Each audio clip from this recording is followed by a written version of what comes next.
Moses. Ubu buzima bwose tugenderaho ni ibitabo bya Mose. All the life we are living today are the books of Moses. Moses wapfiriye hakurya ya Kanani, who died before getting to Canaan. Ariko Yesu agiye gupfa ari Kanani akamuinvita ngo bavugane. But when Jesus was about to die, he invited Moses that they would Moses. together. Moses. Yesu mbere yo gupfa ati ndashaka Mose ambwira uko bigenda. Before Jesus was dying, he called on Moses so he could advise him on what to do. Nanjye ngiye kwinjiza abantu mu bugingo bwinshi ariko Mose afite experience. Mose ari tuganire. I'm taking people, a lot of people into eternal life, but I need Moses with great experience. Umunsi bari ku musozi wo guhindukirwamo, Mose ibyo yabonye imyaka igihumbi ngo abona Kristo, uwo munsi barabonanye bararamuka. When they were on the mountain of transfiguration, Jesus was with Moses and they held hands. Ngo yari kumwe na Mose. They were with Moses. Petero arabibona. Peter saw it. Yohana arabibona. And John saw it. Yakobo arabibona. And James saw kandi bamenya ko ari Mose. And they recognized it was Moses. Moses yari umupolitiki. Was a politician. Moses yari umuhanuzi. Was a prophet. Moses was yari umulideri. a leader. Moses yari umugabo wa family. Was a family man. Moses yari umuntu uzi kwihangana. He was a patient man. Moses yari umwanditsi. Was a writer. Moses yari umunyamwuka. He was a spiritual man. Moses yari umu-intellectual. Was an intellectual. Moses yakoraga ibitangaza. Did great miracles. Moses yashiragaho abamusimbura. Would put people that succeed. yatangaga inama. He was a great yabigezeho ryari. When did he achieve all amaze that? kurekura biriya. When he released the other things. hari byinshi bigutegereje. There is a lot of things waiting for you. Wifata akantu kamwe kandi ijana biri imbere. Don't only dwell on one thing and you have 100 things ahead. Amahoro ya Yesu abane nawe. The peace of the Lord be with Yesu you. abagiriye neza. The Lord bless you. Yesu abakomeze. The Lord strengthen Yesu abashigikire. The Lord support you. Yesu abazamure. The Lord raise you. Yesu abahe guhitamo. The Lord give you Yesu abahe kureba kure. Yesu abashigikire. Hallelujah. Hey! Hey! Amen. Jesus. Reba ingororano we. Look at your reward. Irahari. It's there. Hari imbere. It's there ahead. Ni heza. And what's subira mu ngo mwami Yesu. The Lord Jesus. Ndizeye. I believe. Pisemo. I make a choice. Ibugere ku ngororano yanjye. To attain my reward. Ndabyizeye. I believe it. Kongiye kugera. That I will reach. Ku ngororano yanjye. To my reward. Imbaraga. A power. Zo kunesha. To overcome. Ibinsubiza inyuma. Everything that pulls me back. Byose. Everything that mu izina rya Yesu. Mu izina rya Yesu. In the name of Jesus. Pharaoh. Egiputa. Egypt. Ndabasize. I leave you behind. Yesu. Jesus. Ndaje. I come to you. Nyakira. Receive me. Urakoze. Thank you that you've delivered me. Mu izina ryawe. In your name. Amen. Amen. Hayesa mashimeshi May cha. you clap for Jesus. Hallelujah. Amahoro ya Yesu abane na. The peace of the Lord be with you. Mutahane na Yesu. Go with the Lord Jesus. Niba utarakizwa. If you're not yet saved. Ngwino hano vuba wiruka. Uze tugusengera ukizwe nawe ugire Yesu muri wowe. I want to pray for you that you will receive your Abandi Lord dutahane na Jesus. Yesu. The others go with the Lord. Yesu shagachira mafranga urushi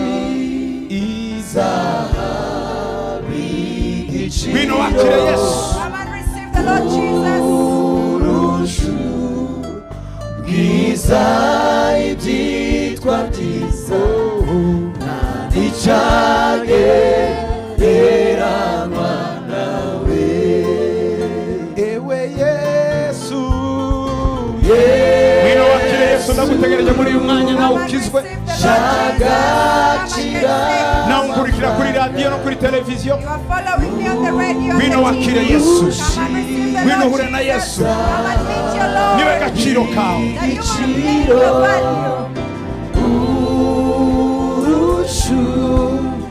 bwiza ibyitwa byiza ntagicagereranywa nawe ewe Yesu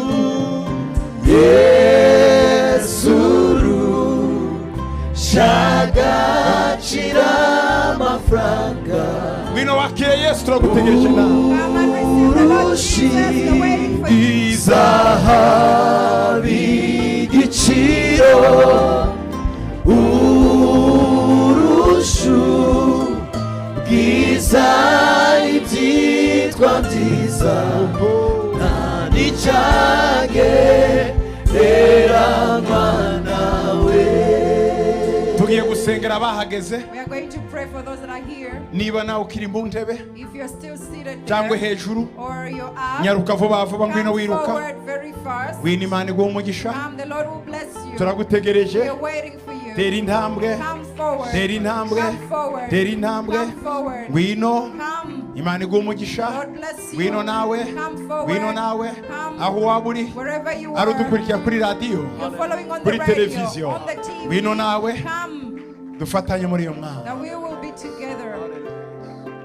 shimwa Yesu Praise Jesus. tugiye gusenga muri iyo We are mwaka going to pray right now. mwakoze guhitamo kwakira Yesu Thank you for choosing to receive Jesus. guhitamo mwakoze You made the right choice you've made. kuniko kwiza kuruta ibindi byose It's better mwahise than anything you've ever chosen. amahitamo mwakoze yose Every choice you've ever made, iyi niyo ya mbere this is the best of all. kandi niyo ya nyuma mu buzima And it's the best of all of them. guhitamo kwakira Yesu Receiving Jesus as your choice. tugiye gusenga We are nawe going to pray with kugira you ngo Yesu yinjire mu mitima yawe that Jesus may come into your hearts akuburemo umwanda wose and cleanse every sin abeze and purify you. humiriza subiramo uvuga ngo Close mwami your Yesu eyes, say, Lord Jesus, ndi umunyabyaha I'm a sinner. mbabarira Forgive me. mbohora Deliver me. imigozi yose y'umwanzi All the chains of the devil. ngira uw'umudendezo Make me free. amaraso yawe Your blood anyeze cleanse me ibyaha byanjye of byose all my sins. ndakwihaye I give myself to you n'umutima wanjye wose and my whole heart to you. nyakira Yesu Receive me, Jesus. uyu mwanya Right now, ndakwakiriye umutima wanjye I receive you in my heart. umbere umwami You be my Lord. umbere umukiza You be my Savior ubugingo bwanjye of my life.